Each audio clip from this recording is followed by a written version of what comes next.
Bismillahirrahmanirrahim. Assalamualaikum warahmatullahi wabarakatuh.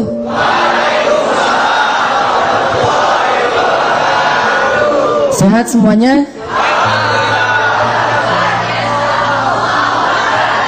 Sama siapa kesini?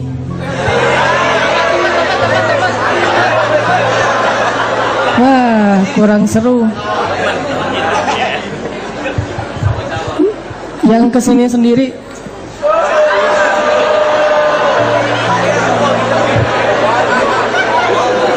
Silakan diperhatikan, banyak yang masih sendiri.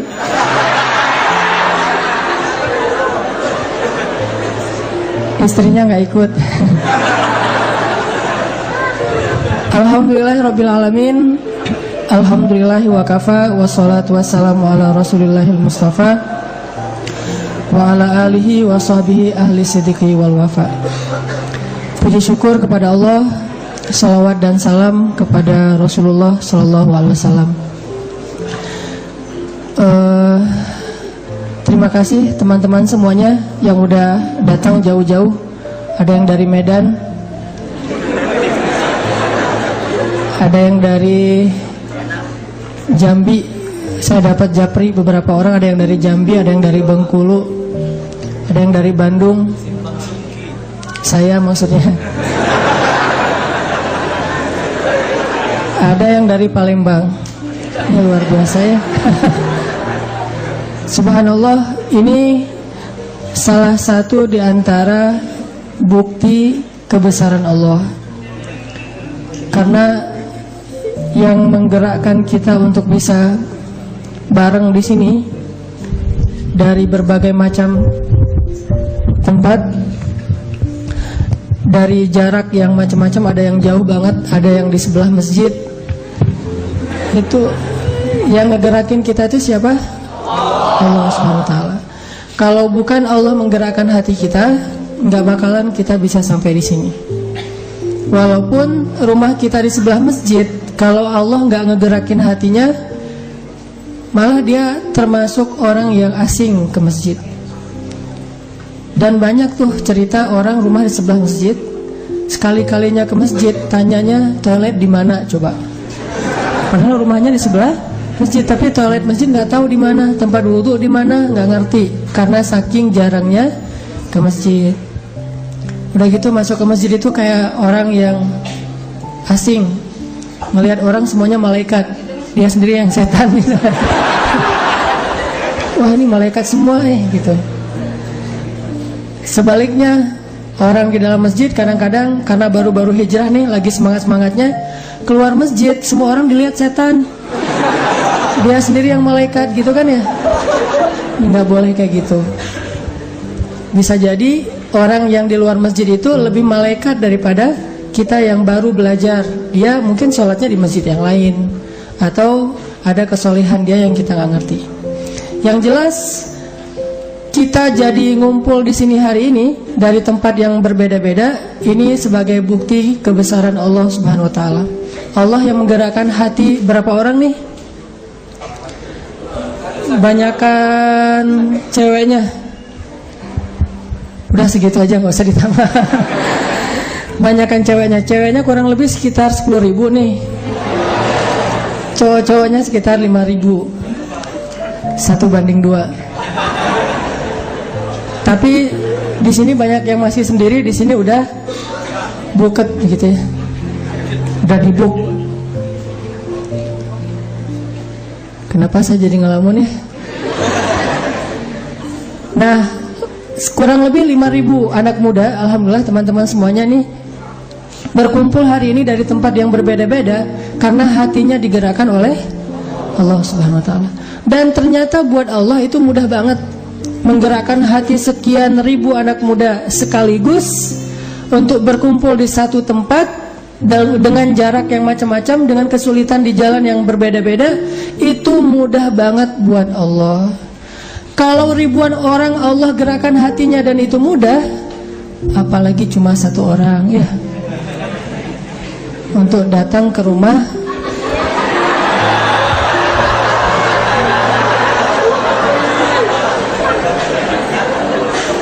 itu lebih mudah lagi. Jadi jangan berputus asa. Toh ribuan orang bisa Allah gerakan sekaligus, apalagi cuman satu orang. Ribuan orang bisa Allah taklukkan hatinya, apalagi menaklukkan hati calon mertua yang berkumis tebal ya. Itu mah mudah banget buat Allah. Tinggal kita minta, ya Allah, kumisnya sih tebal tapi hatinya baik gitu kan. Ternyata husnuzon kita jadi kenyataan, hatinya baik. Pas kita datang dia udah bersih-bersih, udah gak tebal. Gak penting sih ini pembahasannya.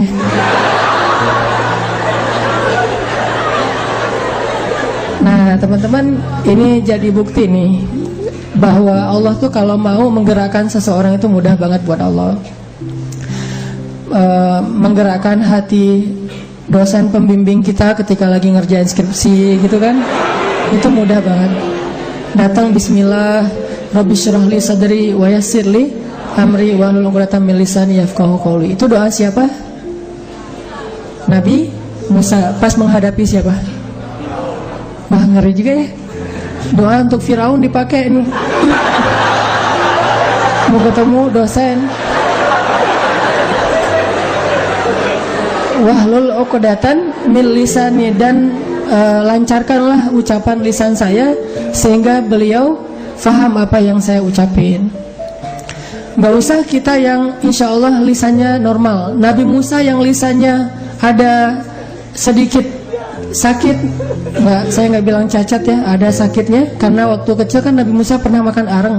Tahu arang ya? Ceritanya waktu Nabi Musa bayi, Nabi Musa tuh lagi digendong sama istrinya Firaun, dan Nabi Musa kayak ngeklik gitu sama istrinya Firaun, ketawa-ketawa gitu. Terus tiba-tiba Firaun masuk ke kamar. Istri Firaun penasaran, selama ini Firaun gak pernah gendong bayi angkat mereka. Akhirnya istri Firaun bilang, Fir, lo coba gendongin. Kan panggilannya Fir ya. Kalau Aun susah manggilnya. Fir, lo kan gak pernah gendong anak kita, lucu loh, coba lo gendong sekali aja. Males ah gua gitu. Ini Mesirnya jadi Indonesia banget lah. Enggak, gua males sama anak itu, ntar lagi juga gua bunuh gitu. Jangan, ini anak luar biasa, coba kamu gendong, pasti kamu akan ngerasakan kehangatan, jadi dekat sama dia. Coba deh sekali. Dipaksa-paksa sama Asia, akhirnya digendong juga sama Firaun. Baru digendong, yang tadi wajah Musa ketawa-ketawa, tiba-tiba jadi cemberut. Coba lihat Musa. Musa bayi loh ya, masih umur kurang dari setahun. Anak kecil, bayi, udah kenal ini musuh saya nih. Jadi kalau kita mau tahu kita nih soleh apa enggak, coba gendong anak kecil. Kalau pas kita gendong dia tiba-tiba nangis, ini bahaya nih, harus banyak istighfar. Terutama anak mantan.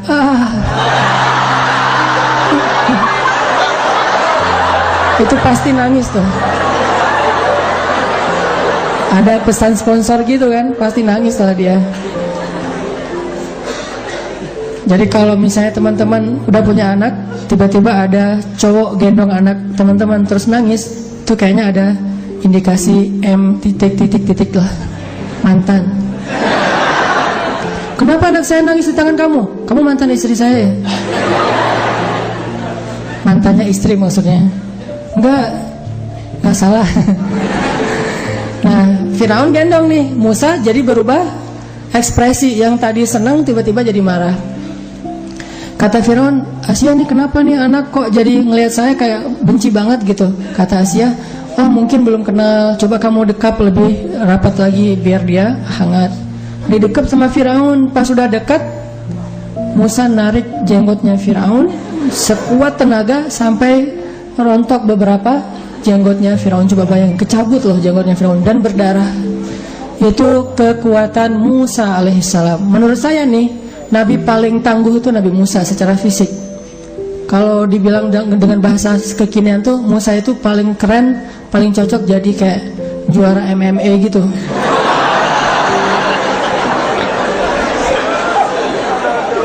Nabi paling tangguh lah menurut saya, keren banget. Juara MM nggak ada apa-apanya dibandingkan Musa, atau yang ultimate fight gitu kan. Nah, ketika udah kecabut jenggotnya Firaun terus berdarah, dilemparlah Musa oleh Firaun karena Firaun kaget. Kok anak bayi kayak kesetanan gitu bisa nyambut jenggot orang dewasa dan berdarah loh, dan kuat banget kan berarti. Dan jenggot Firaun itu zaman ala-ala Firaun kuno gitu, zaman Mesir kuno kan jenggotnya modelnya dibentuk terus panjang. Dicabut sama Musa, dilempar. Terus Firaun murka, kata Firaun, pokoknya ini jelas nih tanda-tanda bahwa dialah yang ada di dalam mimpi saya. Emang dia benci sama saya dari awal juga, dari sejak dia datang ke istana ini emang gak suka sama saya, kata Firaun. Jadi curhat gitu kan Firaun. Kata Asia, duh kasihan anak bayi kalau dilempar gitu. Asia nangis-nangis meluk Musa gitu. Kata Firaun, besok saya akan panggil semua penduduk Mesir dan akan saya pertontonkan mereka gimana saya menyembelih bayi dari Bani Israel. Dan ini keputusannya udah final, udah gak bisa diganggu-gugat.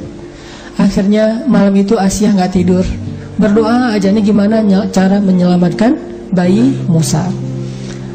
Allah memberi ilham kepada Asia, sehingga paginya Asia ketemu sama Firaun, bilang gini, Fir, saya ada ide nih. Ide apa? Kita mau bikin bisnis apa? Bisnis online gimana? Jadi nggak fokus. Saya ada ide nih. Menurut saya bayi Musa ini nggak salah. Dia masih anak-anak, nggak ngerti kalau kamu itu janggotnya itu janggot dikirain itu mainan, squishy atau apalah gitu. Dia nggak ngerti kan squishy jenggot gitu ya, squishy apel apa. Jangan-jangan dia nggak ngerti. Terus gimana taunya dia ngerti nggak ngerti? Coba terakhir permintaan saya sebelum kamu mengeksekusi Musa. Coba taruh Musa bayi ini di tengah, terus di sebelahnya taruh satu roti makanan, satu lagi bara api, areng gitu. Kalau dia memilih roti, berarti dia ngerti, maka silahkan bunuh dia. Kalau dia memilih areng, berarti dia nggak ngerti, namanya anak bayi, berarti maafkanlah dia. Logis juga nih, pikir Firaun. Ya udah kalau gitu. Dan Firaun yakin pasti nggak mungkin milih areng, soalnya panas. Pasti milihnya roti, ditambah lagi coklat dengan harum-harum makanan. Ditaruh Musa di tengah, anak bayi, kanan kirinya ditaruh roti dan arang. Ketika diperhatikan, lama-lama Musa merangkak ke arah arang, diambil tuh arang dengan tangannya, dimakan. Sejak saat itu lidah Musa menjadi sakit, keluh dan tidak bisa bicara dengan lancar. Itu kalimat dari wahlul 'uqdatan min lisani. Itu maksud dari kalimat wahlul 'uqdatan min lisani. Ya Allah, lancarkanlah keluh yang ada di lisan saya. Uqdah itu keluh, nggak bisa ngomong dengan lancar. Lancarkanlah keluh yang ada di lidah saya sehingga Firaun ngerti. Tiba-tiba setelah sekian tahun, Musa anak kecil, Musa anak ABG, Musa udah nikah, hijrah status gitu. By the way, Musa nikahnya di mana? Di Jordania. Dulu namanya Madian.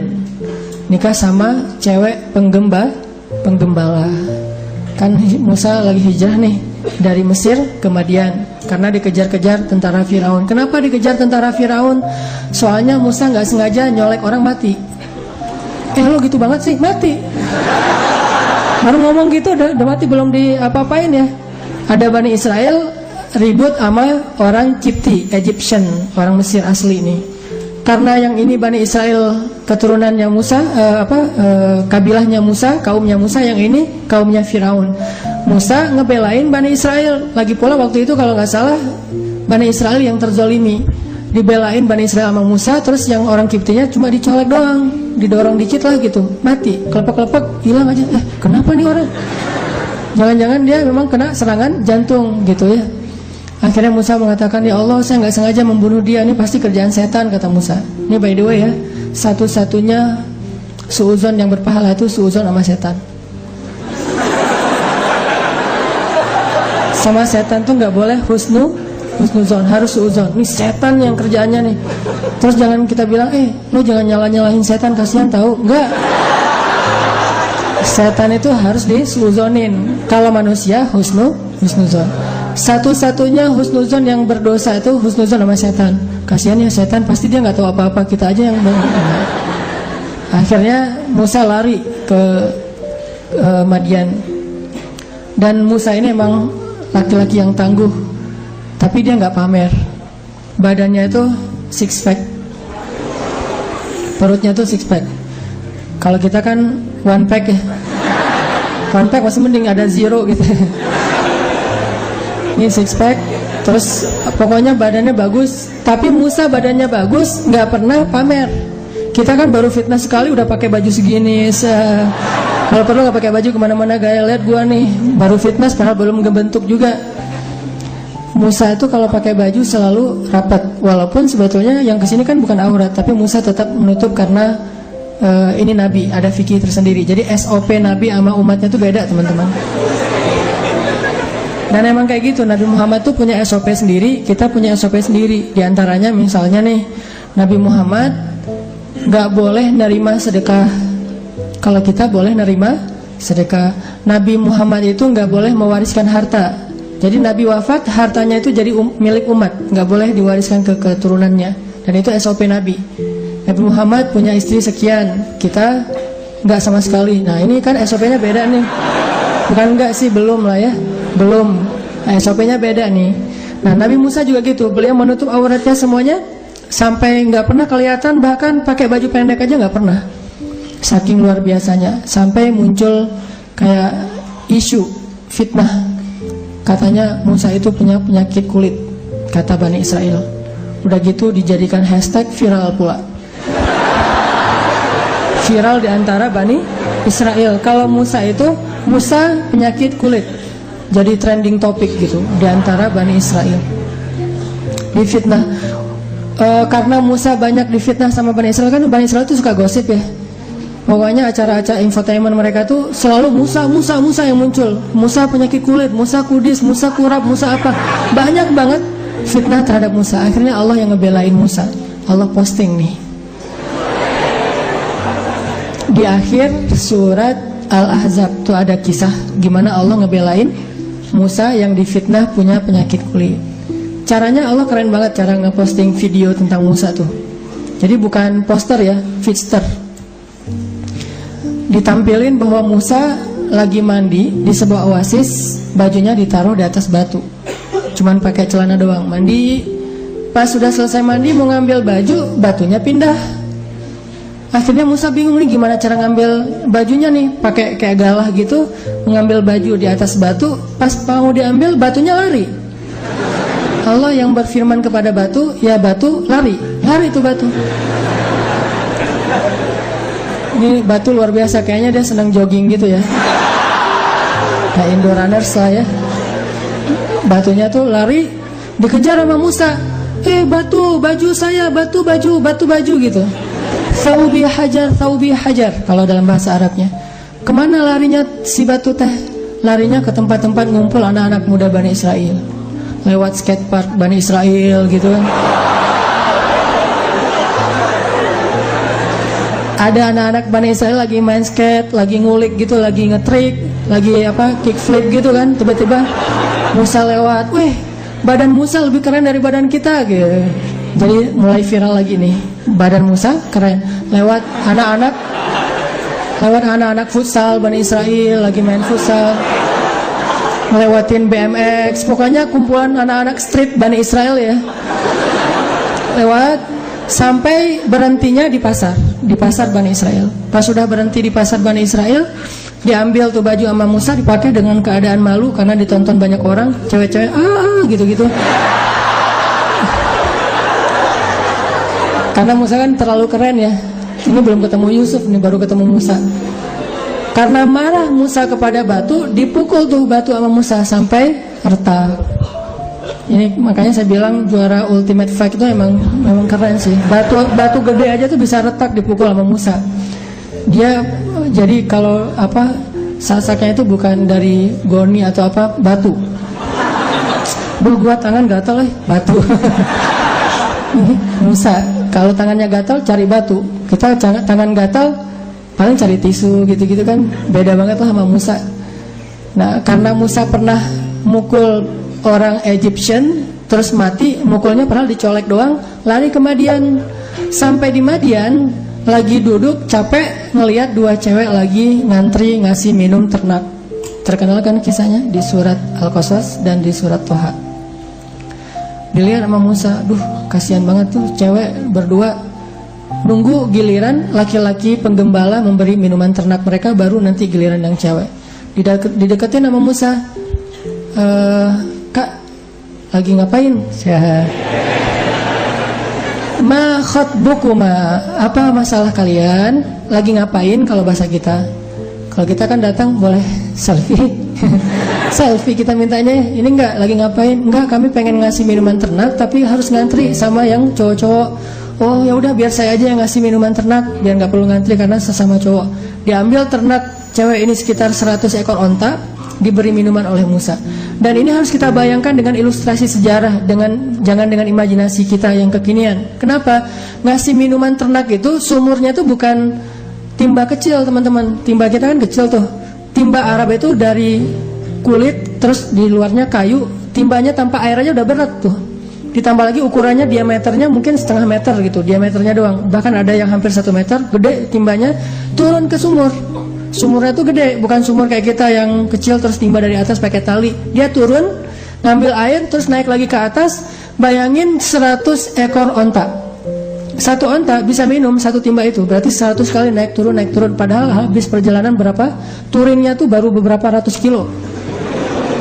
Habis touring dari Mesir ke Yordan. Dan belum makan, cuma minum air doang. Bayangin, kita kalau touring datang-datang kan tidur. Ini datang-datang ngangkat air 100 kali, turun ke sumur, naik lagi, turun, naik lagi. Sehingga cewek ini memperhatiin, wah ini cowok keren juga nih. Diperhatiin sama dua cewek ini, nanti ketahuan perhatiannya. Keren, dia kuat, tapi dia amanah. Nggak sambil ngangkat air, ngelirik, nggak. Terus kalau ceweknya ngelihat, dia pura-pura gagah gitu. Pas ceweknya nggak ngelihat, jatuh gitu ya. Itu mah kita banget tuh yang caper-caperan. Nabi Musa nggak gitu, amanah banget. Dilihat nggak penting buat dia. Jadi elegan gitu. Angkat, ngasih minum. Udah selesai, Mbak, ini udah selesai. Oh ya, makasih Mas gitu. Mas namanya siapa? Mas Musa. Pulang ke rumah, ngadu ke ayahnya. Pak gitu. Ayahnya tuh ada yang bilang Nabi Syuaib, ada yang bilang keturunan Nabi Syuaib. Pak, tadi tuh kita dibantu sama laki-laki yang soleh, makanya jadi cepat pulang hari ini. Ya udah undang laki-laki itu ke rumah biar dinner sama kita gitu. Diajak dinner. Datang salah satu dari dua cewek tadi, tamshi ala istihya, jalannya malu-malu. Jadi mau datang, aduh ngomongnya gimana ya? Mau ngasih tahu tapi gimana ya bahasanya. Akhirnya dia paksain dalam keadaan wajahnya malu-malu gitu. Diam-diam dia datang, Mas, ayah saya ngundang Mas ke rumah untuk makan malam, untuk ngucapin terima kasih. Oh ya boleh. Ya udah jalan pulang ke rumah. Jalannya Musa di depan, ceweknya di belakang. Ini etika berjalan dengan cewek yang bukan, ya, yang belum jelas statusnya. Cowok di depan, cewek di belakang. Kalau nggak tahu jalan, tinggal Sherlock dong. Kan gampang sekarang mah tinggal Sherlock ya. Rumah lu di mana? Udah Sherlock aja. Aduh aku habis kuota nih. Hasan. Ya udah tatringan aja sama aku. Passwordnya apa? Nama kamu. Bahaya nih. Udah jalan berdua, belok kanan, belok kiri. Pokoknya Musa di depan, supaya Musa nggak memperhatikan cara si cewek jalan. Nggak boleh ngelihat cara cewek jalan, apalagi cara cewek berkendara.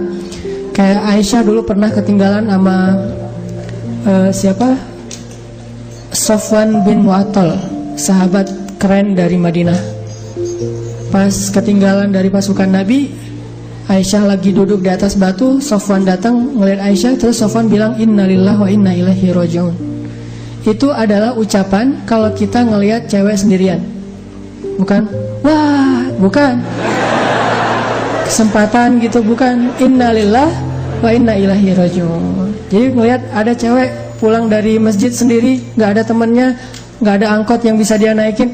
Innalillahi wa inna ilaihi raji'un. Bareng saya aja yuk. Nah, bareng saya maksudnya apa? Kalau di zaman Sofwan teh, barengnya itu dia naik, dia jalan kaki, Aisyah yang naik kendaraan. Nah caranya, dia taruh onta di sebelah Aisyah, Safwannya menjauh dan membelakangi supaya nggak ngelihat gimana cara Aisyah naik ke atas kendaraan. Lihat etika, akhlak orang yang solih. Jadi bukan, wah dia nih cantik, keren, penasaran kalau dia naik kendaraan gimana ya cara naiknya. Enggak, itu kepo ya, kepo yang dilarang. Jalan Musa sampai ke rumah si cewek lagi disiapin makanan gitu. Pas ayahnya ke belakang, salah satu dari cewek ini ngomong ke ayahnya, Papa kan butuh pekerja yang bisa ngasih minuman ternak. Kayaknya laki-laki itu juga butuh kerjaan, dan menurut kita dia laki-laki yang baik dan kuat. Si ayahnya ngerti bahasa elegan dari putrinya. Berarti putri saya memperhatikan laki-laki, artinya dia ada perasaan. Karena selama ini nggak pernah tuh cewek ngomongin tentang cowok sama sekali. Di list kontaknya aja nggak ada cowok. Cewek semua tuh isi list kontaknya ya. Kalau kita lihat namanya Aisyah, Fatimah gitu, nggak ada misalnya namanya Muhammad atau siapa gitu, nggak ada Bang, semuanya Kak. Mungkin ada juga, cuma diganti nama kali. List kontaknya aja nggak ada cowok. Berarti dia kan nggak pernah dekat sama cowok, nggak pernah merhatiin laki-laki. Tiba-tiba dia mengkomentari seorang laki-laki, berarti ada hati nih. Ayahnya langsung ngerti ini sinyal dari putrinya untuk dinikahkan dengan laki-laki tersebut. Bahasa elegan orang dulu. Kalau sekarang kan vulgar. Wah, pengen nikah sama dia. Langsung aja, godain kita dong atau apalah gitu-gitu. Kalau dulu elegan, kalau sekarang vulgar. Akhirnya laki-laki ini bilang ke Musa, ya Musa, kamu statusnya apa? Masih single, nggak jomblo karena nggak punya mantan. Single, Pak. Kok kamu manggilnya Pak? Kalau sekarang kan udah kepedean gitu, kegeeran. Single Pak gitu, bukan Pak ya, Pak. Oh ya udah, mau nggak nikah sama putri saya dengan mahar kerja sekian tahun. Kalau kamu sempurnakan jadi 10 lebih baik dan seterusnya. Akhirnya Musa nerima, menikahlah dengan perempuan itu. Ini cerita apa sih? Moral of the story adalah bahwa Allah Subhanahu wa taala itu merencanakan kehidupan kita, teman-teman. Kita cuman perlu menjaga masih on the track apa enggak nih. Kita cuma perlu ngejaga kita ini masih di garis yang Allah ridhoi atau enggak. Kalau masih di dalam garis yang Allah ridhoi, biarkanlah Allah yang mengarahkan kemana. Pokoknya jangan sampai ngelanggar aja, jangan sampai keluar batas saja. Dan insya Allah jalan itu nggak akan membawa kita kepada kehancuran atau kerugian. Nggak mungkin. Allah yang merencanakan. Mungkin adegan yang memicu kita untuk melangkah itu kadang-kadang sesuatu yang gak nyaman. Kayak misalnya Musa, adegannya insiden pembunuhan, tiba-tiba hijrah ke Madian. Bisa aja insiden kayak gitu terjadi, bukan maunya kita, takdir Allah. Tapi dibalik semua hal-hal yang kita anggap sekarang musibah, nanti malah kita mensyukurinya. Sekarang kita menganggapnya musibah, someday kita akan menganggapnya sebagai nikmat, rahmah. Kita aja yang belum mengerti. Jadi musibah dengan nikmat itu sebetulnya adalah persepsi kita. Kalau kita memahami kebaikan di dalam musibah, kita akan menyebutnya bukan musibah, itu rahmat. Tapi kalau kita nggak ngerti, kita nyebutnya musibah. Sama kayak misalnya, aduh judul ini ditolak sama dosen pembimbing, sehingga kita harus ganti judul yang baru. Kita anggap itu musibah kan? Padahal justru judul yang kedua, yang kemudian kita jadi lulus dengan sidang nilai cum laude, lewat judul yang kedua itu, itulah yang membuat kita mengerti sesuatu yang kelak akan bermanfaat buat kita.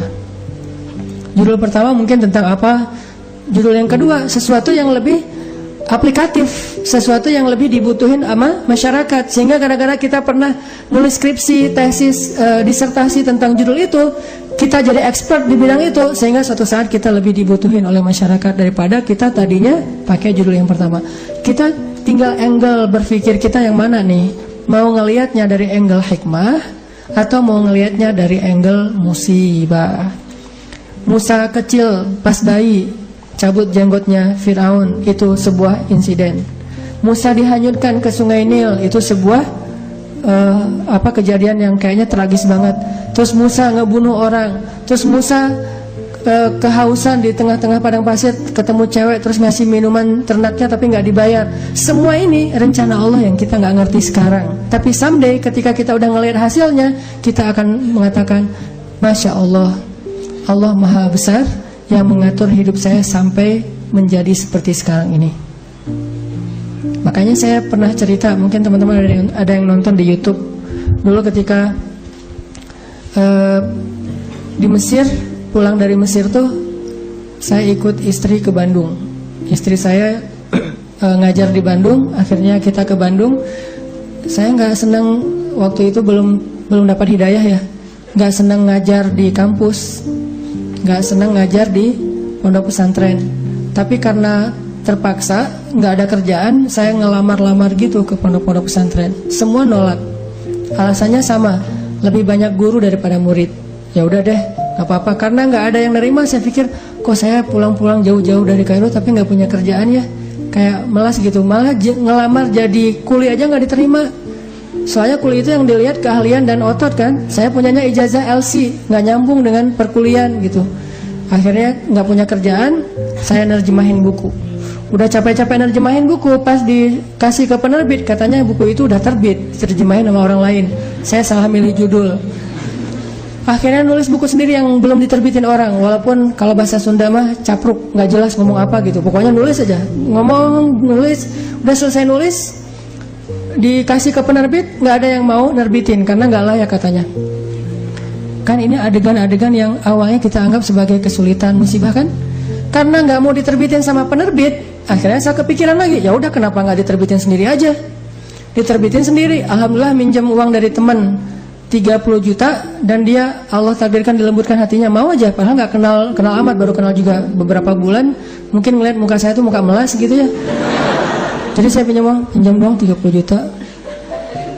Oh udah ambil aja, 30 juta. Dia punya percetakan, sampai sekarang jadi teman baik. Dia yang punya percetakan, udah nggak apa-apa Ustadz, cetak aja, ntar bayarnya waktu terserah Ustadz. Dikasih waktu 6 bulan. Saya cetak, udah gitu terbitin sendiri, dijual seluruh Indonesia. Caranya kirim pakai bus-bus malam gitu kan. Saya pakai kardus Marlboro ngangkat. Jadi saya penulis, saya kulinya, saya direktur penerbitnya, pokoknya sendiri aja semuanya, ngangkat di jalan raya. Nih saya mau ngirim buku. Oh, buku siapa? Ada tuh orang yang nulis bagus tulisannya gitu. Kirim ke Sumatera, ke Sulawesi, ke Jawa, udah dikirim, nggak ada yang balik. Terus laporannya nggak jelas, orangnya kemana nggak ngerti karena nggak kenal amat gitu, lewat internet doang, lewat email. Nggak ada laporan. Waktu itu sekitar 3.000 buku, 1.000 yang dikirim keluar kota itu raib aja, nggak ada hasil. 2.000 lagi, ya udah saya jual di Bandung aja kalau kayak gini. Jual di Bandung, pas ada kayak Islamic Book Fair ya, pameran buku Islam. Saya nyewa satu space di stand salah satu penerbit Islam di Bandung. Nggak nyewa stand, nyewa space doang di depan. Saya pakai X banner, terus pakai meja, ngangkut pakai motor sendiri, pakai topi biar nggak ada yang tahu, pakai masker. Taruh, ngerjain sendiri semuanya. Udah beres semuanya, pergi ke belakang, ganti baju yang baju kemeja, pakai dasi gitu, full-pen. Nah gitu, pakai rambutnya dirapiin, berdiri di sebelah X banner. Orang-orang pada nggak kenal kan buku ini, baru banget. Ini buku apa? Oh ya ini bukunya bagus, siapa penulisnya? Karena di X banner itu wajah paling besar tuh wajah saya. Jadi tulisan buku apa tuh kecil-kecil aja, yang penting wajahnya yang gede gitu. X banner foto saya yang paling besar. Qadarullah, waktu itu saya ngambil foto kan sembarangan aja dari foto-foto lama tuh. Saya ada foto baju putih dan mungkin kalau orang perhatiin kelihatan. Ternyata di sini ada uang 1.000. Kelihatan ada uang 1.000 di foto itu teh. Saking memprihatinkan. Mulai alhamdulillah 3 bulan bisa membayar hutang di percetakan. Mulai berkembang, bikin bisnis. Waktu itu belum ada pulsa di Alfamart, Indomaret, masih M-Kios gitu. Punya 60 cabang M-Kios di Bandung. Mulai masuk ke jual beli mobil bekas, masuk ke properti. Terus ujung-ujungnya alhamdulillah balik lagi kepada habit, yaitu dunia dakwah. Jadilah sekarang di Pemuda Hijrah, dan saya tinggalkan yang usaha-usaha kayak gitu biar fokus kepada dakwah. Tapi akhirnya saya berpikir, kalau dulu saya mungkin diterima ngajar di satu tempat, mungkin saya nggak akan pernah ngelakuin hal-hal yang seperti sekarang. Kalau dulu saya diterbitin bukunya oleh orang lain, mungkin saya nggak akan pernah nulis sendiri, dan seterusnya. Banyak hal yang kita sebut sekarang musibah, besok kita bilang itu sebuah nikmat. Angle-nya doang yang berbeda. Tinggal kita yakin nggak sama Allah Subhanahu Wa Taala. Jadi bisa jadi hari ini ditolak atau hari ini diputusin, suatu saat kita mensyukuri keputusan itu. Alhamdulillah saya diputusin, itu disyukurin. Kenapa? Gara-gara diputusin, akhirnya dia menikah dengan orang yang lebih baik daripada kita. Syukur kan? Namanya cinta sejati. Gimana? Harus syukur. Alhamdulillah dia dapat yang lebih layak daripada saya. Dan saya mah nggak dapat sampai sekarang misalnya. Ya nggak apa-apa. Kayak Julaibib ya. Tunggu aja di masjid. Kan gak enak banget awalnya tuh. Gimana kita menganggap diputusin itu nikmat? Apalagi diputusin dengan bahasa kita adik kakak aja ya. Kan berat ya. Gak enak kalau kayak gitu teh.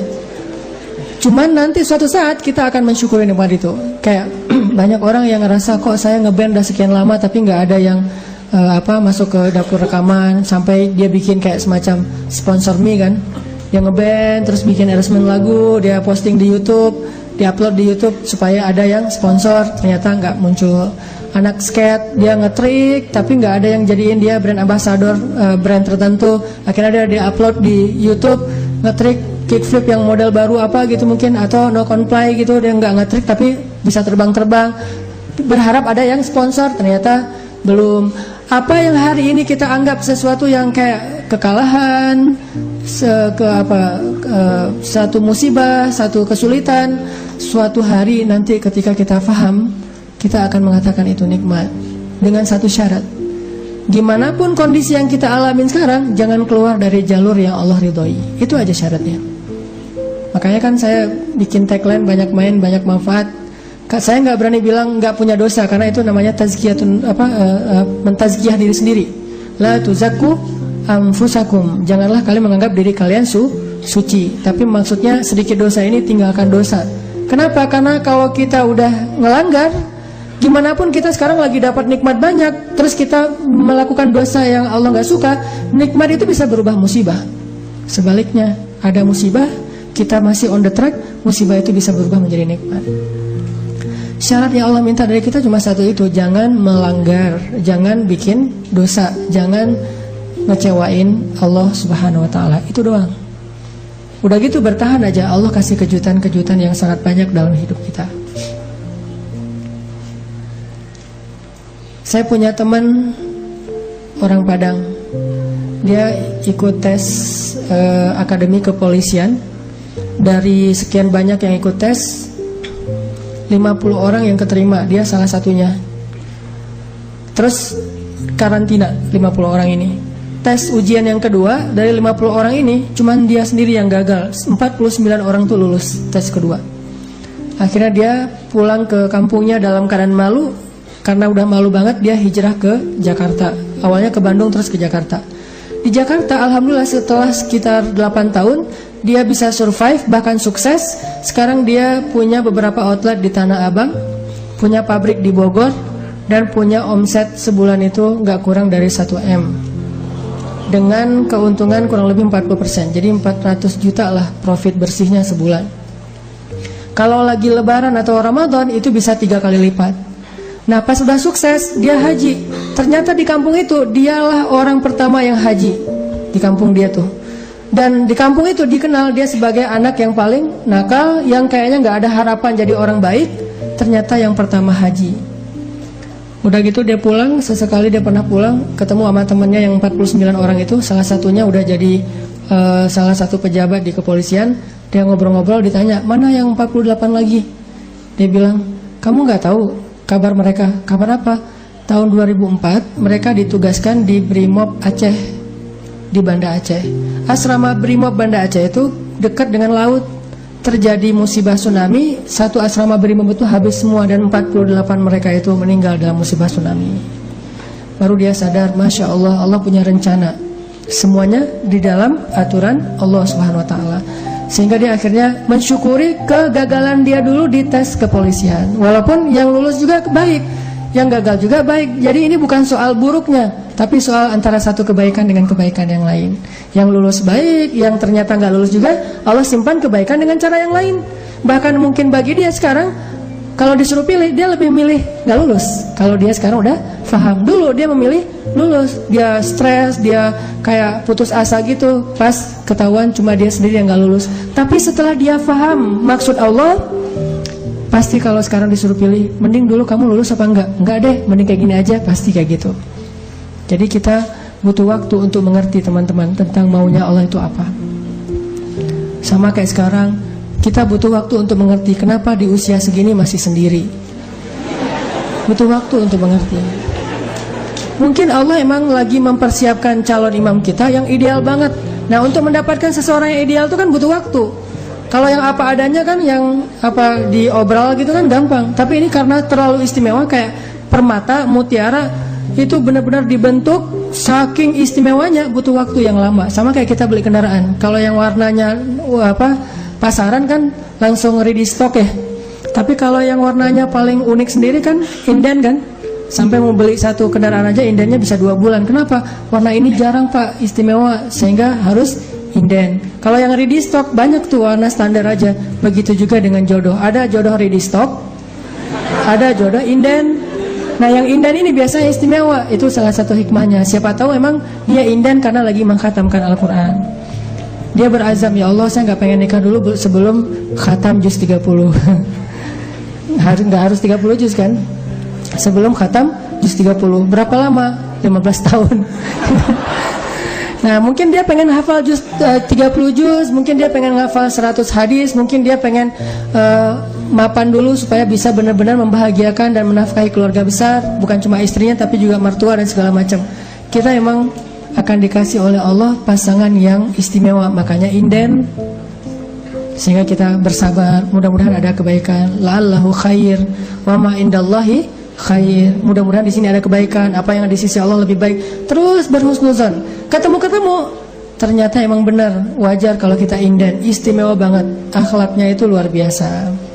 Itu yang dialami oleh Khadijah. Nikah, meninggal.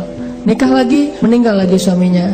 Kenapa meninggal? Karena Allah lagi mempersiapkan seseorang yang mungkin pas suaminya meninggal, Nabi Muhammad masih kecil. Tapi Khadijah disuruh punya keluarga dulu biar ada yang ngedampingin dia, terjauh dari fitnah. Cuman gak boleh lama-lama, harus pergi karena mau digantiin oleh orang yang lebih istimewa, yaitu Muhammad SAW. Mungkin bagi Khadijah ketika suami pertamanya meninggal itu musibah. Nikah lagi, suami kedua meninggal, lebih musibah lagi. Udah gitu sendiri, sekian lama baru ketemu dengan orang yang paling istimewa. Gak ada manusia yang lebih istimewa daripada suaminya Khadijah, yaitu Rasulullah SAW. Allah punya rencana. Awalnya Khadijah menangis, yang kedua Khadijah menangis, tetapi setelah dia faham rahasia yang ketiga, mungkin dia akan mengatakan bahwa inilah yang terbaik untuk saya. Kalau saya tahu ini dari dulu, maka saya akan tahu bahwa Allah itu maha baik kepada saya. Ini artinya Allah punya rencana. Kurang baik apa suami kayak Rasulullah? Nih, mungkin kita yang berada di sebelah kanan ini lagi disiapin sama Allah untuk belajar akhlak dari Rasul, supaya nanti kalau ketemu yang di sebelah satu lagi, insya Allah kita benar-benar bisa membahagiakan dia seperti Rasul membahagiakan Khadijah atau Aisyah. By the way teman-teman, Rasulullah itu orangnya easy going loh. Ini akhlak suami ya. Ini jadi kayak pengajian pernikahan nih. Suami yang soleh itu suami yang bisa membuat istri yang lagi bete ketawa. Itu suami soleh. Kan kenyataannya sekarang suami-suami bisa bikin istri yang lagi ketawa bete kan. Lagi happy-happynya, lagi jalan bareng, tiba-tiba ilfil gara-gara dia ngerusak suasana. Ucapannya gak terjaga, sikapnya gak terjaga gitu. Kalau Rasulullah itu terbalik. Istri yang lagi bete, yang lagi ilfil, lagi gak nyaman, bisa dibikin happy, ketawa. Saking easy goingnya Rasulullah. Jadi no hard feeling terhadap istrinya. Kalau kita mama lupa ya dengan hadis-hadis Rasul, keluar semua dalil. Padahal Rasul pemilik dalil, tapi nggak ngeluarin dalil itu. Kita yang bukan pemilik dalil ngeluarin. Coba kan agak-agak unik nih. Kalau kita kan dalilnya riwayat Bukhari, Muslim atau siapa, pokoknya ada riwayat, saya lupa riwayat siapa gitu kan. Kalau Rasulullah kan nggak mungkin pakai ada tuh hadis riwayat Bukhari, kan nggak kan ya. Orang Rasul sendiri yang punya hadis. Jadi aku yang berbicara dan aku yang meriwayatkan lebih kuat daripada hadis Bukhari. Kita pakai hadis Bukhari aja udah bangga.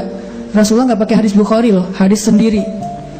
Nggak pakai Bukhari. Tapi ketika istrinya lagi bete, lagi sedih, lagi cemburu gitu, pernah nggak Nabi ngeluarin dalil? Enggak, Nabi nggak ngeluarin dalil, tapi nunjukin akhlak. Dalil itu disampaikan oleh Nabi ketika suasananya normal. lagi nyaman, Nabi mengajarkan istri yang soleh itu kayak gini, kayak gini. Tapi kalau lagi pada ada masalah, Nabi nggak pakai dalil, akhlak yang ditunjukin. Itulah sunnah Nabi SAW. Kita pas lagi ada masalah dikit sama teman, langsung browsing istri yang soleha, search, keluar hadis-hadisnya, langsung di forward, langsung di send ke pasangan kita. Mah tuh lihat tuh hadisnya sahih loh mah. Memangnya hadis istri doang, istrinya juga browsing. Suami yang penyabar, search, keluar hadisnya. Jadi lempar-lemparan dalil dan gak ada yang dapat hidayah. Harusnya terbalik. Kalau kita lagi punya masalah teman-teman dengan pasangan, carilah nasihat untuk menasihati diri kita. Jangan cari nasihat untuk menasihati orang lain. Karena kenyataannya saya sering diundang acara kayak taklim keluarga gitu. Terus kalau yang undangnya suami, dia suka request gini, Ustadz nanti boleh nggak materinya tentang istri yang solehah? Kan berarti dia nggak ngundang saya untuk mendengar nasihat kan? Tapi dia ngundang saya untuk memperdengarkan nasihat, bukan untuk mendengar nasihat. Istrinya juga gitu, Ustadz, ini materi bagus banget, tapi sayang suami saya nggak datang. Nah, kan? Artinya dia pengen mendapatkan nasihat buat orang lain. Padahal harusnya, alhamdulillah saya dengar ini, gak apa-apa suami saya nggak dengar. Yang penting saya memperbaiki diri saya dulu. Insya Allah nanti Allah akan memperbaiki pasangan. Nah, Rasulullah tuh nggak pernah gitu. Ada Aisyah cemburu keluar dalil, Aisyah cemburu keluar dalil, enggak. Rasulullah justru mencontohkan teladan easy going. Sering dengarkan cerita Aisyah ngambek, udah kalau kayak gini terus saya laporin nih ke ayah saya. Dia mau ngelaporin Rasul ke ayahnya Abu Bakar. Dia lupa ayahnya tuh murid Rasul. Jadi kayak mau melaporkan gurunya, melaporkan kiainya kepada ayahnya, padahal ayahnya adalah murid kiai tersebut. Saya laporin nih ke ayah saya, kata Rasulullah, aku antar ya, coba. Mau dilaporin diantar, boleh, ya udah dianterin.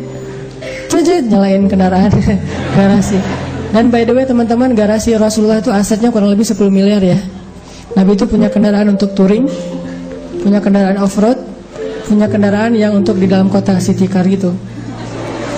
Kalau touring, Nabi pakai kendaraan namanya onta. Dan tahu harga onta Nabi berapa? Paling murah 5 miliar. Jadi satu onta Qaswa Nabi itu bisa beli 3 Alphard. Namanya sih onta, tapi lebih mahal daripada Alphard. Terus kendaraan off-roadnya Nabi, kuda perang Nabi. Kudanya Pak Prabowo aja harganya 3 miliar ya. Apalagi kuda perang Nabi, lebih dari 3 miliar. Nah, city car Nabi namanya keledai. Itu untuk jalan dekat-dekat aja ke warung misalnya, itu sih pakai keledai. Dan tiga-tiganya terparkir tuh di garasi Nabi. Jadi Nabi itu bukan orang miskin, tapi orang yang sederhana. Tidak menggunakan fasilitas hidup kecuali karena emang butuh yang bagus sekaligus ya, sekalian ya udah pakai yang bagus sekalian. Jangan tanggung. Jalan naik keledai berdua sama Aisyah. Ibarat bahasa kita mah naik motor berdua sama istri. Cari yang banyak polisi tidurnya. Kalau udah nikah nggak masalah ya. Oh di sana banyak polisi tidur, bagus nih, jalan sama istrinya. Tapi sampai di rumah Abu Bakar kaget dan ngerasa nggak enak gitu. Kok Nabi yang datang, harusnya Abu Bakar yang dipanggil datang sendiri. Ya Rasulullah, kalau butuh apa-apa panggil aja, biar saya yang datang, jangan Rasul ke rumah saya. Abu Bakar nggak ngomongin Aisyah sama sekali. Nabi yang diladeni sama Abu Bakar. Duduk Abu Bakar, Rasulullah, Abu Bakar, Aisyah. Ada apa ya Rasulullah? Terus Rasulullah melihat ke arah Aisyah, bilang, Aisyah boleh nggak saya ngomong duluan? Coba, seorang Rasul, kekasih Allah, apa pemimpin semua manusia, malah minta izin ke istrinya pengen ngomong. Aisyah boleh nggak saya ngomong duluan? Kata Aisyah, boleh, tapi jangan ngomong kecuali yang benar ya. Coba ngomong kayak gitu Aisyah, jangan bicara kecuali yang benar. Emang kapan Nabi berdusta? Wa ma yantiqu anil hawa in huwa illa wahyun yuha. Nabi itu nggak pernah bohong, semuanya wahyu dari Allah Subhanahu Wa Taala. Mendengar komen dari Aisyah kayak gini, Abu Bakar marah, unlike langsung. Wah nih Aisyah nih postingannya nggak benar nih, Aisyah hapus, jangan posting kayak gitu, atau ganti aja captionnya, jangan gitu-gitu amat gitu. Di unlike sama Abu Bakar, hampir unfollow, kan bahaya kalau di unfollow. Kata Abu Bakar, ya Aisyah, Waihak gitu. Kenapa kamu mengatakan hal demikian kepada Rasulullah? Allah aja percaya kepada Aisyah. Siapa kamu nggak percaya kepada Rasul? Siapa kamu nggak percaya kepada Rasulullah? Didorong sama Abu Bakar, dorong gini. Langsung dibelain sama Rasulullah. Ya Abu Bakar, jangan sakiti istri saya. Kami nggak datang ke sini supaya kamu menyakiti istri saya. Marah-marah Rasulullah ke Abu Bakar. Terus Abu Bakar, ya Rasulullah maaf. Dibelain. Abu Bakar minta maaf, dibelain sama Rasulullah. Rasulullah lihat ke belakang. Aisyah, tuh lihat tuh, aku belain kamu kan? Mana dalil? Nggak ada dalil yang keluar sama sekali. Akhlak yang keluar, yang di display itu akhlak dulu. Nanti kalau udah tertarik dengan akhlak, dia masuk ke dalam outlet itu, baru ngomongin dalil. Aisyah, tuh aku belain kamu kan? Ya. Terus sekarang gimana kata Rasul? Udah kita pulang aja yuk, daripada orang itu ngamuk gitu. Aisyah takut sama ayahnya, pulang dianterin lagi sama Rasulullah. Udah happy lagi tuh. Ternyata menyelesaikan masalah di antara kita itu dengan akhlak juga selesai. Kadang-kadang kan kita dikit-dikit keluar dalil, dikit-dikit keluar dalil, padahal bukan waktunya. Kita suka menggunakan istilah balighu anni walau ayah, sampaikan dariku walaupun satu ayat. Tapi Nabi sendiri nggak menyampaikan waktu itu. Kenapa? Baligh itu harus sampai ke hati, bukan cuma ngucapin. Kalau ngucapin namanya bukan balighu anni, tapi ucapkanlah dariku walaupun satu ayat. Kalau baligh, tabligh itu harus berkesan di hatinya. Berarti harus cari momen yang pas. Likulli maqamin maqal. Semua tempat itu ada teksnya. Itu disebut dengan bijaksana, wise, hikmah. Pulang seru-seruan lagi. Dan Nabi itu orangnya nggak kaku. Padahal Nabi paling soleh kan. Orang sesoleh Nabi ternyata nggak kaku.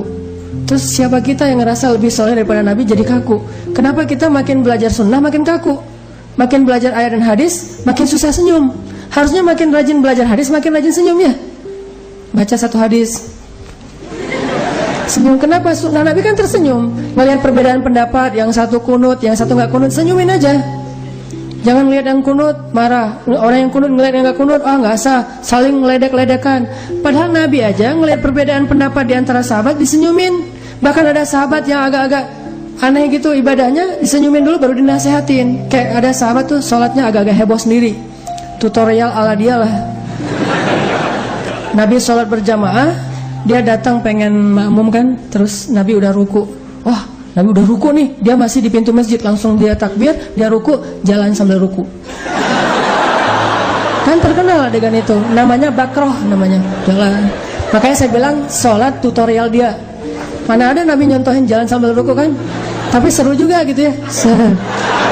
Masuk ke shaf, udah selesai sholat dia curhat, Rasul, tadi saya sholatnya seru loh, kata dia.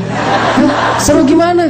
Saya sholatnya di depan pintu, takbir, terus ruku, terus jalan sambil ruku. Boleh nggak tuh Rasul? Baru udah kejadian baru ngomong boleh apa enggak? Nabi senyum.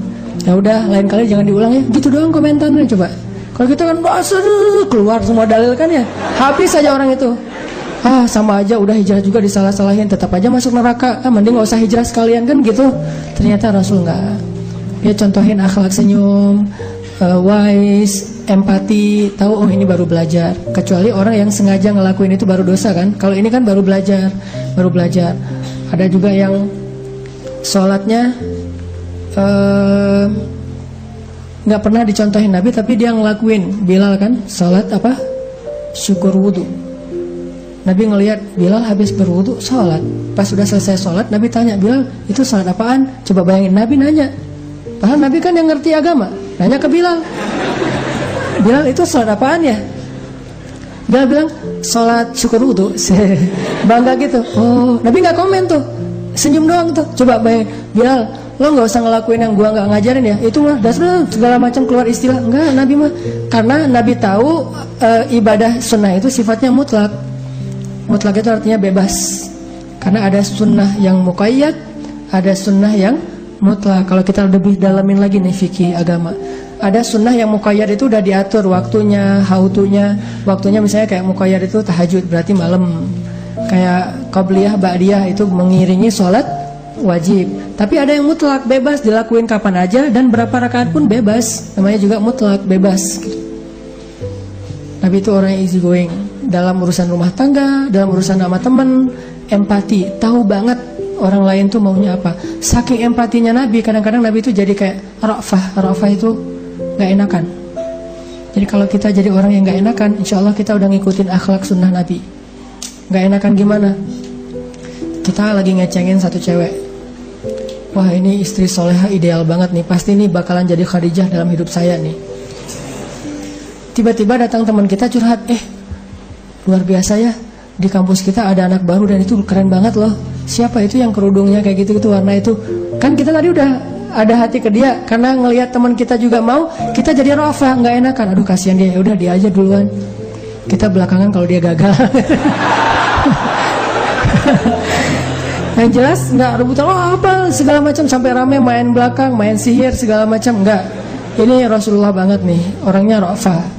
Sama kayak Rasulullah ketika di rumah beliau ada tamu, lagi duduk di rumah, dikasih makan sama Nabi, minum, udah pokoknya makannya tuh udah utuh, udah appetizernya udah, main course-nya udah, dessertnya udah, semuanya udah beres nih, nggak pulang-pulang. Rasulullah bingung, ngeliat jam, nggak ngerti jam berapa ya sekarang kalau bahasa kita ya, artinya kan udah malam, nggak pernah. Oh baru jam 10 ya Rasulullah. Oh ya, ada yang mau ditanyain lagi? Ada ya Rasulullah. Terus aja gitu, Nabi pengen istirahat, mereka nggak tahu supaya segera pulang. Nabi nggak enak mau nyuruh mereka pulang. Gimana ya cara nyuruh mereka pulang? Istri udah kasihan nunggu di dalam, kok suami nggak masuk-masuk. Akhirnya turun ayat loh, Allah yang negur mereka. Kalau nggak salah di surat Al-Ahzab apa surat An-Nur gitu. Allah bilang, wahai orang-orang yang beriman, kalau kalian datang ke rumah Nabi, lalu kalian sudah selesai makan, maka pulanglah, karena itu akan menyulitkan Nabi SAW. Turun ayat suruh mereka pulang. Pas turun ayat, Nabi kan nggak boleh nggak menyampaikan ayat. Kalau ada ayat harus dibacain. Kata Nabi, alhamdulillah udah turun ayat. Kata Nabi, oh masya Allah, ayat apa ya Rasul? Sahabatnya kegeeran gitu kan.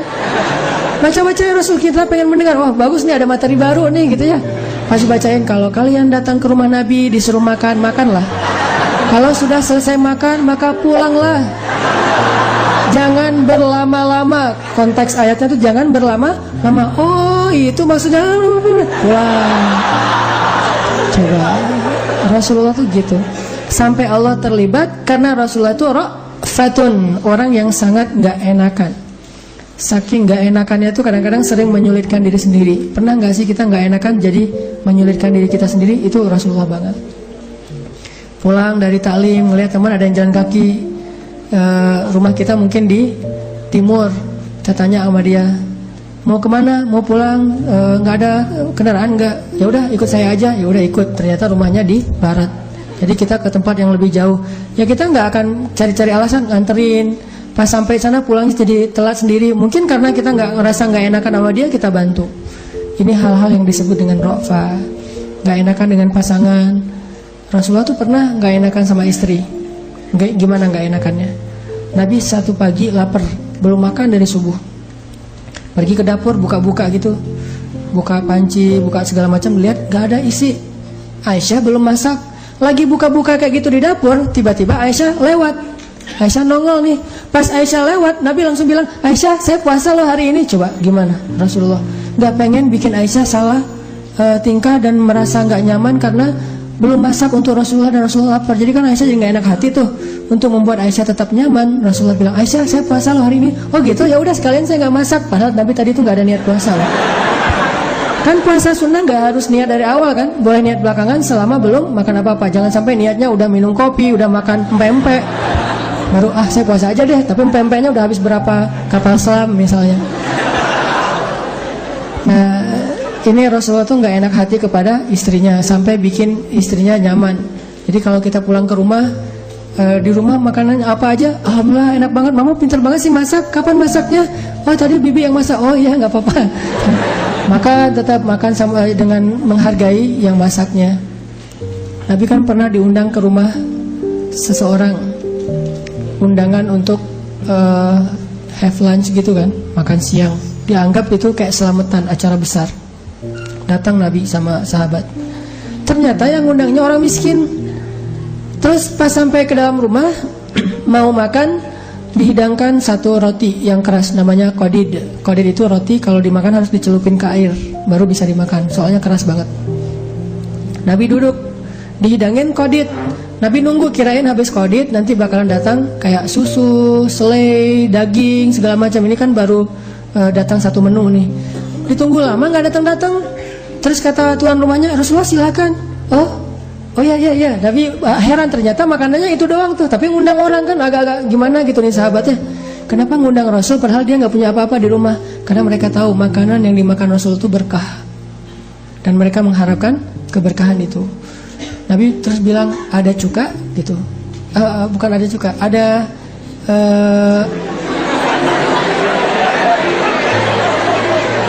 jadi makan pempek ya.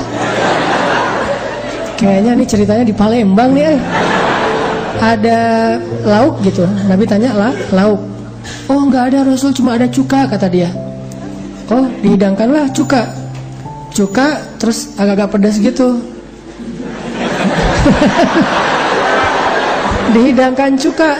Nabi ngelihat cuma cuka. Akhirnya Nabi colek tuh roti, Nabi sobek tuh roti, dicolek ke cuka, dimakan. Dan Nabi mengatakan sebaik-baik lauk itu cuka. Tapi kalau di Palembang orang ngerti kali ya, emang sebaik-baik lauk adalah cuka. Kalau di luar Palembang orang nggak ngerti tuh. Saya salah contoh Kalau di luar Palembang orang nganggap cuka itu sesuatu yang nggak enak, kecuali sedikit doang untuk makan bakso atau cuanki atau apalah. Tapi kalau di Palembang itu emang sebaik-baik lauk sih. Nah di Arab itu cuka biasanya makanan orang miskin banget yang nggak ada makanan lain gitu. Di Arab ya, di Arab. Kalau di Palembang cuka itu makanan favorit orang kaya sih. Orang kaya yang masih jomblo. Tetap aja. Nah teman-teman, saking gak enakan Nabi itu kayak gitu, sampai memuji makanan. Jadi kalau kita dikasih cuman garam, sebaik-baik lauk gitu, garam loh mah gitu. Papa senang makan garam, senang makan saya pernah di rumah istri gak masak, akhirnya saya goreng telur sama pakai cabai rawit. Pas istri bilang, aduh kasihan suamiku nggak dimasakin, maaf ya baru pulang dan segala macam. Enggak, mah tahu nggak? Tapi kita manggilnya bukan mah ya, ada pokoknya panggilan tertentu. Mah tahu nggak? Dulu aku waktu kecil masakan yang paling aku suka itu nasi terus sama garam sama cabai, itu udah nikmat banget, dunia milik sendiri gitu. Oh gitu, oh ya udah lanjutin aja. Makan sendiri, cuman jangan sering-sering ya, sekali-kali aja kayak gitu mah. Pernah juga Nabi lagi duduk sama istrinya, lagi berdua gitu. Nabi ngeliatin aja wajah istrinya gitu kan. Kan melihat wajah pasangan itu pahalanya kayak sholat 2 rakaat kan ya. Jadi kalau teman-teman nanti udah nikah mau dapat pahala sholat, duduk aja gini, rempong lalu lalang gitu, diliatin aja. Ngapain sih ngeliat orang kayak gitu? Saya heran, baru pertama ngeliat ada bidadari nginjak kakinya di bumi. Wah, jalan liatin. Nabi lagi duduk sama Aisyah, habis Aisyah tuh masak seharian. Dan Aisyah tuh terkenal istri Nabi yang gak terlalu pintar masak. Siapa istri Nabi yang pintar masak? Ummu Salamah. Sampai dia punya brand sendiri, Ummu Salamah Cake gitu. Saking terkenal pintar masak ya. Pokoknya kalau masakan Ummu Salamah semua orang doyan. Kan sampai ada adegan Aisyah lagi bikin acara kayak dinner gitu, terus Ummu Salamah ngirim masakan, dilempar kan masakannya sama Aisyah.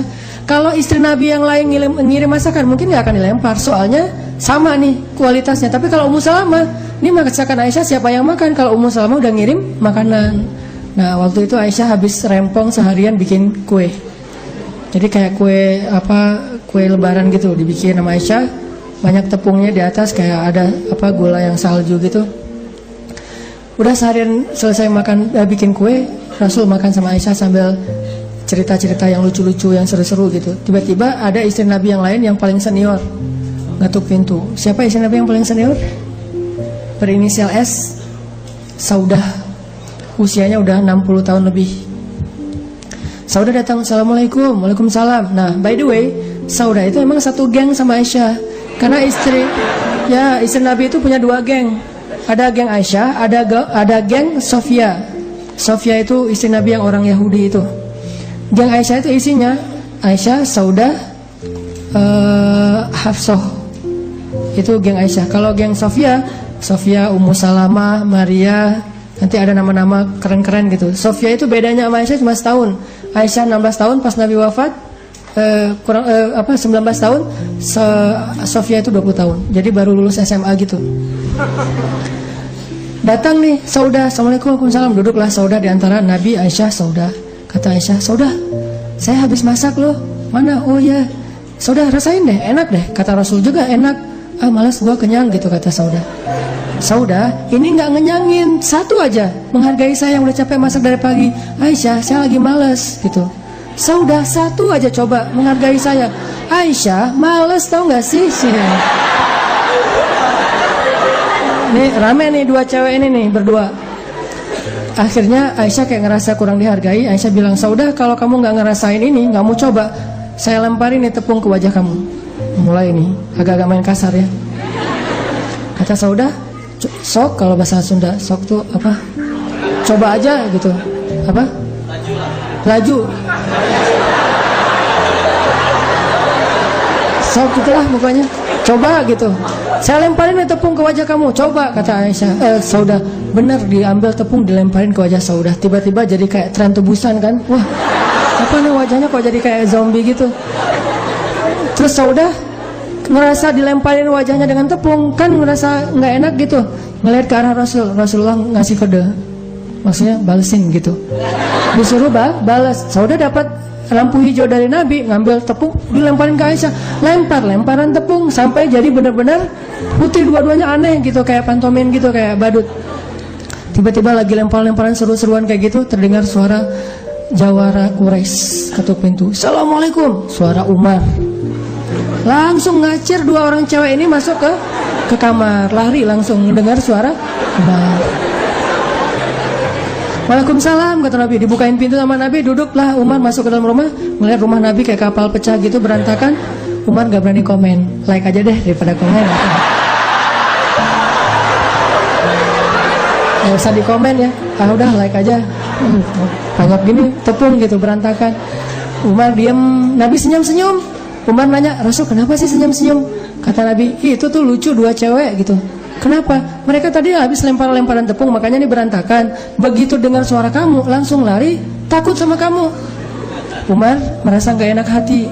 Harusnya mereka takut ke Rasul, bukan kepada Umar. Umar teriak, dua orang cewek gitu, kata Umar. Kalian takut kepada Umar bin Khattab, tapi gak takut kepada Rasulullah, kata Umar. Mereka menjawab di dalam kamar, ya, soalnya kamu Umar ghalidun syadid, cowok yang keras lagi kasar, sedangkan Rasulullah itu lembut dan baik hati. Baru Umar senyum, oh ya udah kalau gitu, senyum-senyum. Ini rumah tangga Nabi, coba menyelesaikan masalah bukan pakai dalil, pakai akhlak, easy going, dibikin dua-duanya nyantai, nyaman, enggak. Oh ini mubazir nih, kan mubazir itu saudara setan, enggak kan nanti bisa dibersihin lagi. Dan kita nggak tahu konteks adegan sejarah itu ya, sehingga kita nggak bisa menjudge sejarah. Jangan pernah menjudge sejarah karena kita nggak hadir waktu itu. Kita hanya bisa mengambil inspirasi. Kalau kadang-kadang ada orang yang mengatakan, oh itu kenapa kayak gitu? Kan dia nggak tahu kondisi yang sebenarnya. Kita hanya bisa mengambil pelajaran dari sejarah itu. Intinya teman-teman, banyak pelajaran yang bisa kita ambil dari obrolan yang nggak jelas tadi ini, tentang kebesaran Allah yang menggerakkan hati orang banyak. Jadi kalau orang banyak bisa digerakin hatinya, apalagi cuman satu orang. Terus tentang alur hidup kita itu ditentukan oleh Allah. Terus yang terakhir juga tentang akhlak itu adalah bingkai segala kebaikan. Dalil tanpa akhlak itu pahit rasanya. Jadi bukan bikin orang nyaman, malah bikin orang menjauh. Walaupun dalil itu benar, Al-Quran benar, hadis benar, tapi kalau nggak dibingkai sama akhlak, itu bikin orang jauh. Makanya teman-teman yang sekarang lagi belajar berhijrah, jangan hanya menunjukkan setelah kita berhijrah rajin sholat, itu bagus, tapi itu pribadi. Orang nggak perlu tahu. Jangan menunjukkan bahwa kalau kita udah hijrah itu udah banyak ngomongin ayat, hadis, pinter, share gitu, broadcast ke teman-teman. Bukan itu yang kita display setelah hijrah. Tunjukkan bahwa hijrah itu emang lebih baik dengan cara kita mendisplay akhlak kita lebih baik sekarang daripada yang dulu. Sehingga ayah kita, ibu kita ngomong, si abang tuh kenapa ya? Saya sekarang takjub ngeliat dia udah berubah, baik banget sama orang tua. Kalau orang tua ngomong diam, senyum, bantuin ibunya, nggak pernah lagi bantah, teriak-teriak, membentak. Dia sekarang belajar di mana ya? Akhirnya orang tuanya justru merasa takjub dan berharap lebih banyak anak yang hijrah kayak anaknya ini. gitu juga teman kita, gitu juga tetangga kita, gitu juga calon mertua kita. Maksudnya gitu. Jadi setelah kita berhijrah, jangan banyak pakai dalil, Pak. Allah berfirman, Rasulullah bersabda. Bukan itu nomor satu. Itu yang kita display justru akhlak dulu. Nanti kalau akhlaknya udah membuat orang respect, secara wajar, secara bertahap kita ngomongin sesungguhnya Allah berfirman, Rasulullah bersabda, bertahap, nggak bisa sekaligus. Makanya tunjukkan bahwa Islam itu memang sebaik-baik syariat lewat akhlak, bukan lewat debat. Apalagi debatnya di sosmed, nggak enak banget. Dua-duanya nggak benar, dua-duanya saling merasa paling benar gitu. Padahal dua-duanya nggak pakai dalil dengan tepat. Jadi tunjukkan Islam itu baik, Islam itu rahmatan alamin, justru lewat akhlak. Anak muda yang udah berhijrah, jangan sampai menjadi terkesan kayak eksklusif, merasa dirinya paling baik di antara manusia. Justru harusnya setelah dia berhijrah menjadi orang yang paling bermanfaat buat teman-temannya. Kalau ada temannya yang sakit, dia yang pertama menjenguk. Kalau temannya ada masalah, dia yang pertama nolongin. Kalau nggak bisa nolong, minimal dia nge-link ke orang yang mampu menolong. Ya tetap bantu. Jadilah orang yang membingkai Islam kita dengan akhlak. Mudah-mudahan ini bisa memberikan dakwah walaupun nggak banyak bicara kepada orang lain. Jadi tetap belajar taat kepada Allah, tapi nggak usah khawatir. Taat kepada Allah itu nggak menghalangi kita dari serunya kehidupan anak muda. Syaratnya cuma satu, jangan melanggar syariat. Itu doang. Kalau nggak melanggar, apakah bisa tetap seru? Bisa banget, bisa banget. Dan kita kan seneng main lah ya. Dan permainan kita insya Allah nggak melanggar syariat kok. Bahkan saya punya kumpulan hadis namanya hadis-hadis main. Hadis off-road tadi, hadis touring, hadis hiking. Nabi itu senang hiking loh. Salah satu gunung yang Nabi senang itu Gunung Uhud. Naik ke atas gunung, terus touring ke Jabal Jamdan. Banyak banget hadis, termasuk Nabi ngadain kayak kontes antara masjid ke masjid. Kalau dulu kontes berkuda, kalau sekarang mungkin BMX, skate atau apalah. Pokoknya kontes gitu, kompetisi. Dan itu semuanya tetap seru walaupun tidak melanggar syariat. Itu aja teman-teman, mudah-mudahan jadi booster, penyemangat buat kita beramal solih, terutama penyemangat buat kita untuk segera menghalalkan sidyah. Barakallah. Assalamualaikum warahmatullahi wabarakatuh.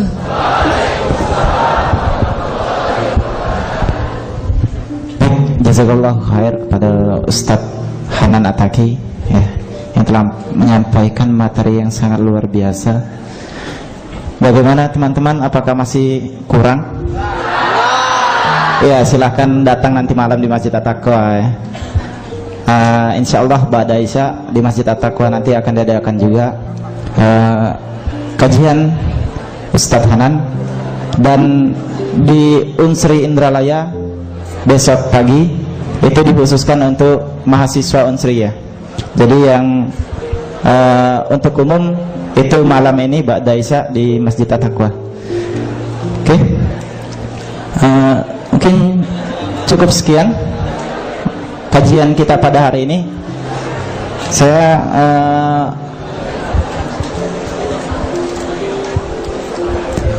baik untuk mengetahui ya kegiatan-kegiatan yang dilakukan oleh Ustadz Hanan, bisa follow di Instagram Ustadz di @hanan_attaqi ataupun bisa di @pemuda_hijrah.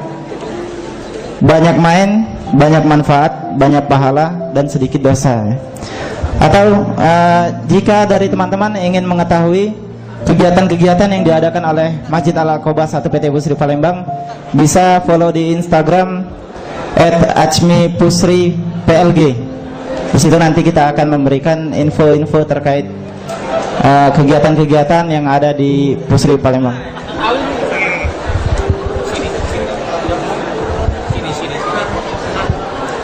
Dan kami dari tim panitia ya, ada 100 CD, ada 100 CD yang dijual, itu yang berisi murotal Ustadz Hanan. Dan sebelum kita tutup, ada baiknya kita berdoa terlebih dahulu yang akan dipimpin oleh Ustadz Hanan Attaqi. Teman-teman sekalian, yuk kita tutup dengan doa dulu biar pertemuan kita diberkahi oleh Allah. Kita nggak tahu, mungkin salah satu di antara kita di sini ada yang doanya diijabah oleh Allah. Mudah-mudahan dengan asbab aminnya dia, doa-doa kita semuanya diijabah oleh Allah. A'udzu billahi minasy syaithanir rajim. Bismillahirrahmanirrahim. Alhamdulillahi rabbil alamin. Ar-Rahmanir Rahim. Maliki yaumiddin.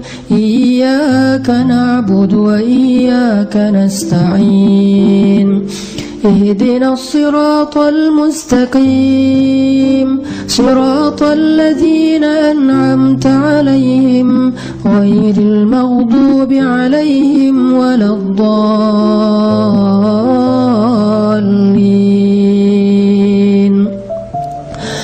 بسم الله الرحمن الرحيم الحمد لله على نعمة الإسلام الحمد لله على نعمة الإيمان الحمد لله على نعمة القرآن يا ربنا لك الحمد ولك الشكر يا الله لك الحمد ولك الشكر يا كريم لك الحمد ولك الشكر يا أرحم الراحمين ربنا ظلمنا أنفسنا وإن لم تغفر لنا وترحمنا لنكونن من الخاسرين. Ya Allah, Tuhan kami serahkan diri dan hidup kami kepada Engkau ya Allah. Engkau maha kuasa atas segala sesuatu. Duhai Tuhan, pemilik alam semesta, Engkau maha tinggi sedangkan kami rendah di hadapan-Mu ya Allah. Engkau maha mulia sedangkan kami hina di hadapan-Mu ya Allah. Engkau maha suci sedangkan kami penuh aib dan cela di hadapan-Mu ya Allah. Engkau maha tahu sedangkan kami bodoh di hadapan-Mu ya Allah. Engkau maha kaya sedangkan kami fakir di hadapan-Mu ya Allah. Engkau maha perkasa sedangkan kami lemah tidak berdaya di hadapan-Mu ya Allah. Siapalah kami ini ya Allah? Hanya makhluk yang bahkan dari awal kejadiannya semuanya telah Engkau atur dalam kebesaran dan kekuasaan-Mu ya Allah. Tidak ada daya dan upaya kecuali dari-Mu ya Allah. La haula wa la quwata illa billah. Cukup Engkau bagi kami ya Allah. Janganlah Engkau berpaling dari kami ya Allah. Siapakah lagi yang bisa memberikan kami kebaikan-kebaikan hidup jika Engkau telah berpaling dari kami ya Allah? Siapa yang bisa mengampuni dosa-dosa kami yang menggunung jika Engkau tidak mengampuninya ya Allah? Siapakah lagi yang bisa menolong kami, memberi jalan keluar dalam setiap masalah kami jika Engkau telah menutupnya ya Allah? Janganlah Engkau palingkan wajah-Mu dari kami ya Allah. Pandangilah kami ya Allah. Pandanglah kami dengan kasih sayang-Mu ya Allah. Kasih sayang-Mu yang lebih luas daripada kemarahan-Mu ya Allah. Kebaikan-Mu lebih besar daripada murka-Mu ya Allah. Janganlah Engkau menebus setiap dosa-dosa kami di masa lalu dengan keburukan-keburukan hidup kami di masa yang akan datang. Janganlah Engkau menukar keburukan-keburukan kami di masa lalu dengan musibah-musibah yang akan kami hadapi di masa yang akan datang. Ampunkanlah dosa-dosa kami ya Allah. Di antara kami mungkin pernah melakukan dosa besar berkali-kali dalam hidup kami ya Allah. Tapi kami ingin berubah. Kami ingin memperbaiki diri. Kami ingin kembali kepadamu. Karena akhirnya kami sadar tidak ada kebaikan dan kebahagiaan kecuali ketika kami dekat kepadamu ya Allah. Dulu kami pernah salah berpikir. Kebahagiaan dicari dengan cara menjauh darimu. kesenangan didapatkan dengan cara meninggalkan-Mu, ternyata semua itu sia-sia ya Allah. Pada akhirnya hanya dengan cara kembali kepadamu kami mendapatkan apa yang kami cari ya Allah. Tuntunlah hati kami ya Allah, bimbinglah langkah hidup kami ya Allah, agar selalu tetap berada di jalan-Mu sampai bertemu dengan-Mu dalam keadaan Engkau ridho kepada kami ya Allah. Ilahana, ampunkan dosa ayah ibu kami ya Allah. Maafkanlah kami yang sering durhaka kepada ibu kami ya Allah. Kami sering mengecewakan ibu kami ya Allah.